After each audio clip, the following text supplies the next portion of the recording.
உங்க வாழ்க்கை சாதாரணமா இருந்தா இப்போ அசாத்தியமான ஒருத்தரை சந்திக்க போறீங்க. செல்வ செழிப்பான குடும்பத்துல பிறந்தாலும் அநீதியின் சுமையா வாடினா ஹாங்கெல்லோம். குழந்தையா இருந்தப்பவே உலகத்தை வித்தியாசமா பார்த்தான்.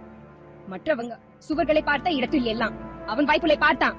தன் சட்டவிரோதம் அப்பிரப்புக்காக ஒதுக்கப்பட்டாலும் அவன் மன உறுதி ஒருபோதும் குலையலை. ஒவ்வொரு தடையுடனும் அவன் வலிமையானா, துணிச்சலானா, இன்னும் உறுதியானா. அவனோட பயணம் வெறும் உயிர் வாழ்வோடு மட்டும் நென்னுள்ளை. அது விதியையே மாத்தி எழுதுறது கத்தினது. விதியின் நிழல்ல இருந்த ஒரு சிறுவனா இருந்து நம்பிக்கையின் வெளிச்சா மாறினான். இதுதான் புராணங்கள் தொடங்குற இடம். இதுதான் ஹாங்கெல்டோங் பிற்கிற கதை. பிறப்பால் இல்ல, தேர்வா உருவான ஓர் வீரன். அவனோட அற்புதமான கதையின் தொடர்ச்சிக்கா காத்திருங்க. உங்க வாழ்க்கை சாதாரணமா இருந்தா இப்போ அசாத்தியமான ஒருத்தரை சந்திக்க போறீங்க. செல்வ செழிப்பான குடும்பத்துல பிறந்தாலும் அநீதி